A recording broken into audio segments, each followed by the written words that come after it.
Mark, Jesus. what's going on? I'm still just kind of in shock having to look at this epic issue of Green Lantern. Oh my Yeah, God. it was incredible. It really was. We're gonna get to talk about all of that, as well as the first issue of Absolute Power Task Force 7. We'll take a look at that as well, and we will do all of that right after this.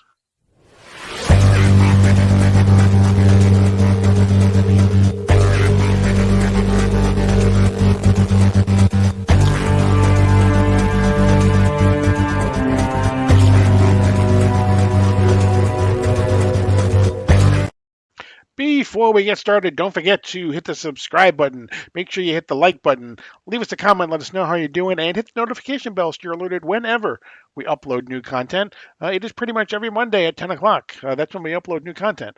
Um, but we are taking a look. We are now well on our way into Absolute Power Task Force. I'm really liking the logo, too. It's like they got the silver and the gold on the Green Lantern. It's like I'm really liking that. Yeah, Um, it's really good. yeah, and it looks like it may be sticking around even after Absolute Power because there's something called Absolute Comics coming up that we'll hear more about. Could So this be leading into something huge? it could be, um, but we have no issue of Absolute Power proper this time, but we have the first of a 7-issue miniseries called Absolute Power Task Force 7.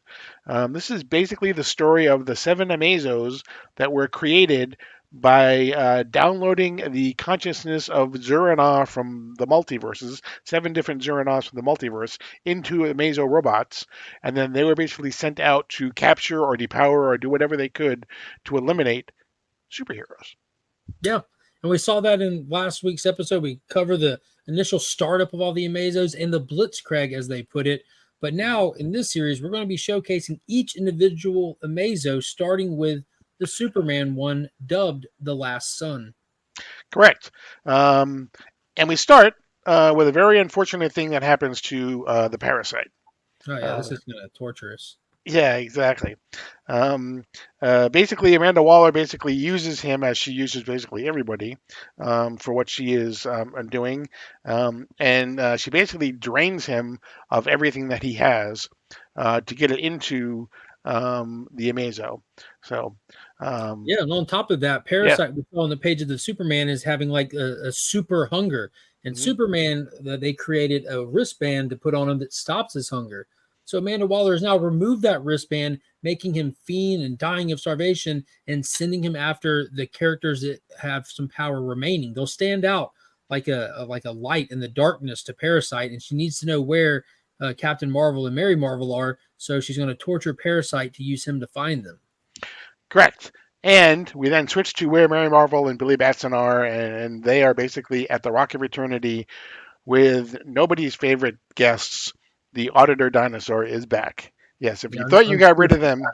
them, Yeah, but in apparently not. He's just hanging out at the Rock of Eternity, organizing all the artifacts, and he just finished doing it right in time for Billy and Mary to make a mess. yes, and they're basically they're looking for because they know what's been going on, so they're there sifting through any of the artifacts that are there to see if there's something that they can use to fight back against Amazo and Amanda Waller and all of her people. They find something, they happen to drop it. They find the sword, they happen to drop it, and when they drop it, of course, as any good auditing dinosaur would tell you, now they have to fill out a form because they basically dropped the sword, and so they do that.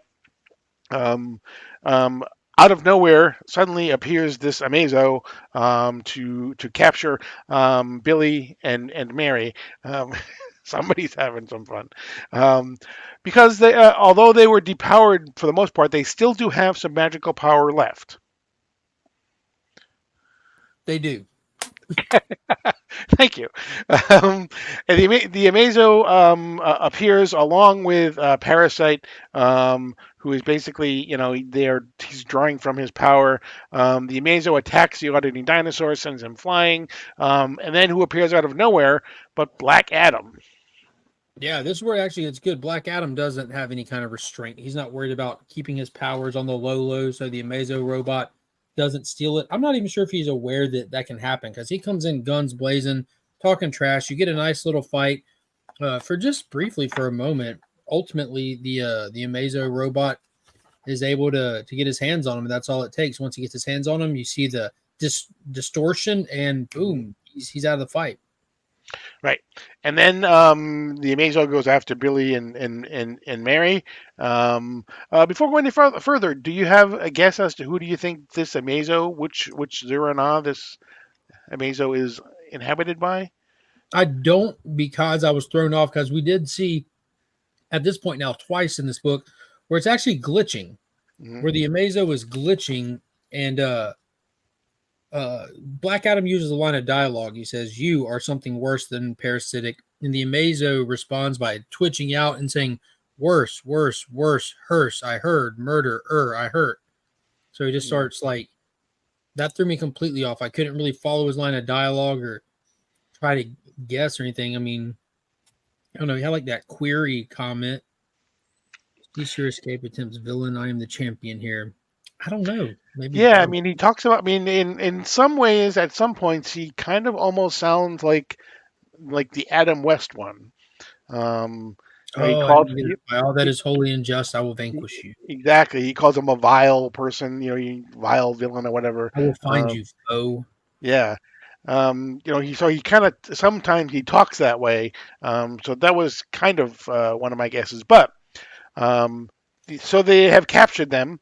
Basically, they have captured Billy and Mary, um, and they are in their cells.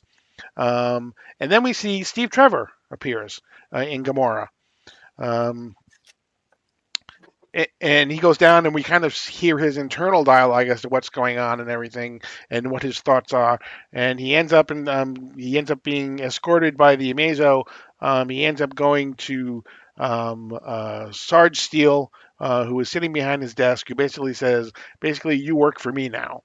Yeah. And Key point is he's the hell I do. right, exactly. Which he Key doesn't point say to that this to him I do exactly. want to point out that they successfully captured Billy and Mary, but the glitching Amazo, I think that's our first clue into like how this is all these cards are going to fall, Hmm. because the Amazo is glitching due to the powers he absorbed. This is the Amazo that absorbed the super family, Hmm. and they made comments to how like because you absorb them, you've absorbed some of their personality, their essence. It isn't just simply their power. So he's bombarded with do-gooding. Hmm. So it was kind of like messing up his programming. It seemed like That's a good point. Yeah, and it's kind of if you have the personality of Superman and the conscience of Superman, but you have the fighting against the conscience of Zur-En-Arr is basically, you know, law and order and goodness against basically, chaos and no morals type of a thing against yeah, each they other. showed him do it twice. So Right, it's going to be important to what happens. So I right. think that's our first clue. There you go. Didn't Um, enjoy this read very much. Thanks to that stupid dinosaur. Coming from a big dinosaur fan, but right. Yeah. as far as tie-ins go, though, Paul, what did you think of its importance to the series? Was do you think like the whole thing like, do tie-ins matter? A lot of people like to skip tie-ins. Batman 150 was must read, like Mhm. mad important to the story. Just picked up where it left off. What do you think so far with this? After one issue, I would say that the 8-page story in Batman 150 seems to have more importance than the issue that we just talked about. Um, but Because we knew Sarge Steele was already in the story. We right, saw him talking to Waller, but it positioned Trevor there, which we knew Trevor was already working under his command due to the events of Wonder Woman. But I right, did put Trev into absolute power. So right. Just want to point out if you're looking, I mean, this is my favorite cover of all of them, which is the Scott Platt. He's doing one for each of the issues, the mugshot one. So this is Superman. Issue number 2 has Aquaman, I believe. Issue number 3, I think, has Green Green Lantern. So, Lantern. Is so it Scott or Steven? is it probably it is Steven. You're right. Sorry, I call him Scott. He still replies to me. Yeah, so replies. So that's all that matters. Exactly. Just call him Uh, Splat. That's how he signs them. Splat. There Splat. you go. Splat. Yeah. Um, now the tie-in issue that goes along with it is Green Lantern. Now, if you've been reading Green Lantern outside of even just the tie-ins, Jeremy Adams has been doing a bang-up job, uh, knocking it out of the park every single issue. Yeah, I'll tell you And what. This is a great single issue of a comic book. This is right, a great edition of Green Lantern. If you're pulling this title, you continue reading like normal. If you're not pulling this title, get this tie-in. I'll tell you right. that now. And this was my cover of the week. I It's absolutely love this amazing. cover. And again, with This the is an old cover. yeah, exactly. It looks like it's painted. It's got the tinge of purple. Around the outside for the Star Sapphire. Yeah, the tinge of purple throughout Absolute Power. Mm-hmm. It's got the red. It's got the green. It's got the yellow. It's got basically just about every single color of the emotional spectrum. It's So amazing. It's a it gorgeous is. cover. And it's got Alan on it. That's It's what gonna. I'm talking about. Yeah, exactly. Hey, he's on your shirt. Hey, there you go. There you go. With his ring on the right finger. On the left finger. That's what I meant. On the correct So finger. this one was huge. We pick up kind of where we left off in Green Lantern proper. Last time we saw how he returned to Earth, got away from Thoros and the United Planets, the crazy stuff happening in space, back on Earth for the event in our reality. As soon as he got there was a hit team waiting for him sent by Amanda Waller. And this opens up with him imprisoned on Gamora, where we know Amanda Waller is keeping all of her super prisoners. We see him chained up and he's being punch interrogated by Amanda Waller and not King Shark. Right. Right. And Amanda Waller basically wants to know where the power for his ring is coming from. Yeah, where's the battery? Where's the ring? How are you Exactly. doing this? Basically, because she says, you know what, the guy that I've been dealing with, Thyros, he wants it so bad that it makes me want it instead. Yeah, yeah, I'll take it. You Yeah. don't need it. Exactly. I'll take Yeah. it. What a Yeah. terrible person. Yeah. So she says, we have way, in her, we have ways to make you talk type of a thing. Um, so they're going to turn up the power, which they do. But what they don't realize is that Hal has been. Well, actually, we don't get to that part yet. That comes a little bit later, I think, where he breaks free from it. Yeah, but she leaves him in there with the big shark that's not King Shark. I forget the shark's name. Right. It's Timu King Shark. Who is Mhm. this? Bothered me. Yeah, I don't recall, to be honest with you. But basically, she's just going to turn up the power until he can't stand the pain anymore, as all good interrogators would. And then of course he will reveal what it is that she wants him to reveal. But she doesn't want him dead, so she Yeah, says no, definitely doesn't no want. biting off his head. Yeah. So then we cut to Oa, where Jessica Cruz was last seen, barely escaping the clutches of Tharos, and she finds her little rebellious lanterns that are hiding out, and they're kind of making some comments about regrouping. Baz has been kidnapped. Hal got away. We got to figure out what to do.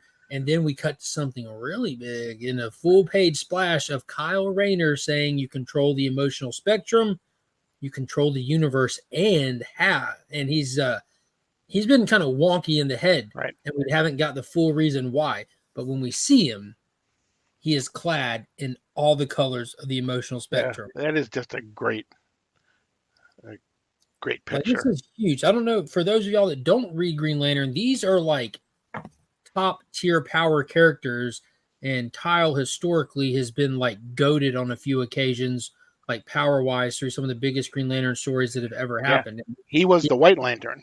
yes, and he's kind of looking like a wild card here, that if we could get him back on the beam, he might be the secret that we need. Right. So I think what's going to happen is he is going to be the one that's going to restart all because all the batteries have been destroyed. He is going to be the one that's going to restart all the different batteries again. Yeah, he'd be the one to be able to do it. Hmm. And then from there, we get left there. We get left on red with, Hmm. with Kyle there, but we cut over to Sinestro, who's steaming with rage. He is now manifesting the red energy of the Red Lanterns, all on pure emotion. And he's looking at his home planet that's all destroyed. I can no longer stay here. Blah blah blah.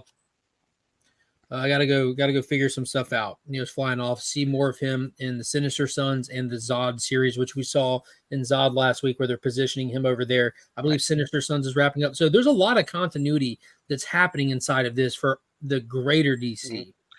Yes, Sinister Sun actually came out. Last issue came out last at the same day as this one did. But it says at the end that Sinister Suns will be appearing in both Neil before Zod and in Green Lanterns later on. So Boo! they're not done yet. Not a fan. Yeah. Not a fan. Hmm. That's just me. Yeah. But then we get to our favorite Green Lantern, Alan Scott. This was huge. This is where we Mhm. tie in heavily. Because again, in issue 1 of Absolute Power, we get glimpses of all these Amazo robots going out for the Blitzkrieg, but we only get like a couple panel moments of seeing them fighting and depowering heroes all over. But we saw in Batman where it expanded on that. Now we're seeing where the JSA is doing an all-out battle against the Green Lantern Amazo, with Alan Scott kind of like leading the charge in a way. At least we're focusing on him. You got Stargirl there, Hourman, Obsidian, Jade, which is Alan's kids. You got Hawkman there, Jesse Quick, and they're all just fighting like hell. Jesse Quick tries to go in for a hit, ends up getting grabbed and depowered. If these Amazos get their hands on you, they can depower you quick and easy. She gets thrown into Hawkman, and they're all trying to regroup. But now that he's depowered Jesse, now the Amazos fighting at super speed, just knocking them all for a loop. And then Alan does something very interesting. He just goes like mega mode and just throws his ring out there and just starts draining the Amazo. He says, somehow it's taken my powers, but I can still feel it. The connection between me and the Starheart. If I can concentrate, maybe. And he throws his ring out there and he starts Mm. dragging his power back from it, it looks like. Steaming from the eyes, connection from his ring to the Amazo. And the Amazo even says, Green Lantern energy depleting. Query, how are you doing this? And he screams, willpower. Mhm. Stargirl run, and he just dives at the Amazo, and everyone blips away. The Mhm. whole JSA blip away. Not because of the Amazo, they just blip away. Right. And if you remember, if you go back to the Alan Scott miniseries, he has powers that he doesn't necessarily even know he has, but beyond just having a ring. Yeah, he hasn't Uh, necessarily tapped into the full potential of what this ring is capable of. We're used to right. seeing him throw green flames, Mhm. go through walls, fly, stuff like that. But I think we're going to be massively leveling up Alan Scott in this series. Right. And then we go back to Las Vegas, where, if you remember, Nathan Allen, who kudos to Jeremy Adams, though he still actually is doing stuff that he's been, he's all besides tying into Absolute Power, he also is advancing the stories of what he has Green started as Lantern. well. All right, Yeah, so so this we see, is this is Carol's boyfriend that she correct, left at the altar the last time we saw him. She right, just said something was wrong, and she just went full Starheart or Star Sapphire mhm, and flew off to help out, leaving her would-be husband to be on the altar. Now he's sitting here crying. He's all sad. He's looking at the little box with the ring in it, and he's crying. And then the ring starts sizzling, starts smoking. Then poof, just out of nowhere, roses in the room just instantly look like they wilted. His clothes, the blanket he was using like a snuggie, kind of wilted, and we get introduced to, for the very first time, a Sorrow. sorrow, a brand new color in the emotional spectrum that looks again manifested out of raw emotion. We've seen Sinestro do it now. We've known that Hal's been able to do it, and now this poor fellow, he's big sad. Mhm. Yeah, exactly, Him sad. exactly. Those aren't tears of joy, They're not. right? So that's a Uh, brand new character. That's a brand new emotional color. So that's kind of that's a key comic now. Yeah, exactly. It'll be interesting to see where, because obviously, when Jeff Johns created the emotional spectrum, he went with all of the colors of the major colors of the spectrum, the word GBIV colors. Mm-hmm. Um, so it'll be interesting to see what this is, as well as he did the black and the white as well, which was all colors and no colors. My Um, dude's wearing a wet blanket, literally. yeah, he really is. Yep. Yeah. Well, hey, you know what? Parallax was a huge, mean green thing. Everyone needs a physical.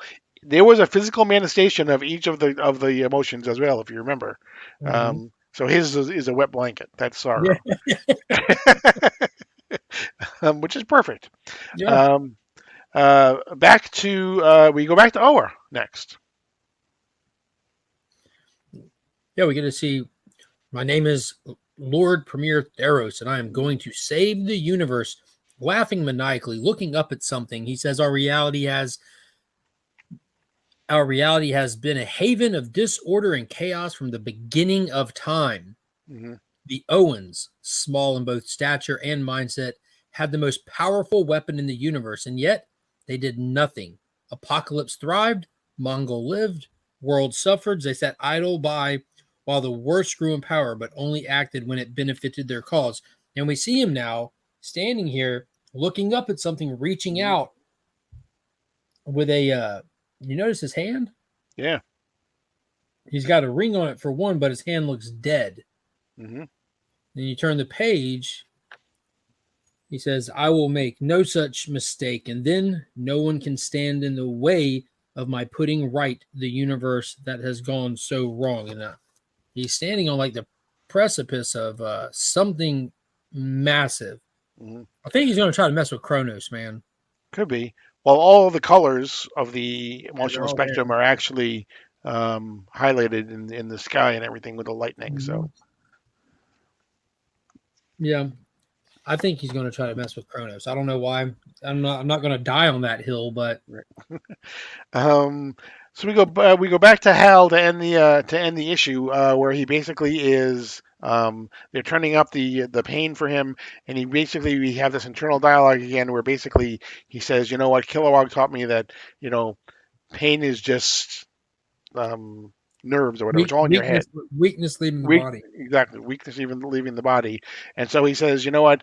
I have my willpower. I can power through that. And he basically pushes his way out of the Restraints. restraints. Um, ends up putting the not king shark into them. Um, and he runs down the hall where he ends up in this hangar where we see these cases that are being loaded onto this ship. Looks like the Um, armory. exactly. But there are certain things that are in there that are very familiar. Like we see in one of them, we see. Oops, I did that wrong. We see there's Harley Quinn's Mallet. mallet. Um, we see some other things as A well. bunch of wands down Yeah, here. yeah. A couple of swords in the back Looks like a there. big helmet for somebody on the bottom right next to the next issue thing. Right. So it seems as though Amanda Waller is not only taking people's powers, but she also is taking important artifacts away from people as well Nope. and gathering them. Yeah. Good stuff. Yeah. The And backup the story next actually, issue is called Heist. yes. Um, the backup story doesn't really have anything to do with absolute power. It has to do with how Thyros became who he was and why he is He's an a awful prick. person. Exactly. He's just a prick. Yeah. Great story, though. Absolutely wonderful. Yeah. Kind of made up Very for the enjoyable. lackluster of the first one, um, which Made up for again, it big time. I'm assuming that things will ramp up in Task Force 7 too, because obviously there's 7 issues. And we get But different writers for each issue, right? correct, different writers and Okay. artists for each issue. Yep. With each And this one, was this was truly a Captain Marvel story, and it pretty much has the tone and feel of that book, which is whimsical, lighthearted, which isn't the tone that we need to really be building the momentum of this event. That's why it was a little off for me. But again, there's some fun action in it, and if you pay attention, there's possibly some hints of things to come. So it served a purpose, but I just you're never going to forgive him for the auditing dinosaurs. dude, no one is. It's I'm just such a surprised that waste I'm of surprised that story. Mark Wade let someone else use the auditing dinosaurs. He probably doesn't want to claim it. He probably saw the response and he's like, someone else can have that character. I don't want royalties. I'm fine. But that's going to be it for this edition of DC Comics Deep Dive. Again, subscribe, hit the notification bell, hit the like button. Don't forget to leave us a comment. Let us know, are you enjoying Absolute Power? Um, it's been a while since we've had something that's this major going on in the DC universe. So let us know how you're thinking. Let us know if you're picking what, if anything, you're picking up on them. Are you just picking up the main titles? Are you picking up all of the tie-ins as well? And if Next you week, read it, did you catch something that yeah, we didn't talk absolutely. about? Let us know if you saw something we didn't. Absolutely. Next week, I believe we have Origins and maybe the Wonder Woman one, I believe, maybe. That's the Waller book, right? Yeah, yep, yeah. With that photorealistic cover, an issue number Yeah. one. And despite John Ridley writing it, I'm super excited to see what they do to add to Amanda Waller's, I don't know, her familiar backstory, what context they're going to add to it to really drive home her motivations for this. Hmm. Absolutely. But we will be here to cover all of it. So again, don't forget to come back next Monday at 10 o'clock. Do all those things I said before. But that's going to be it. As always, I am Paul. He is Mark. But we are Legion. And you're now leaving Sector 2815.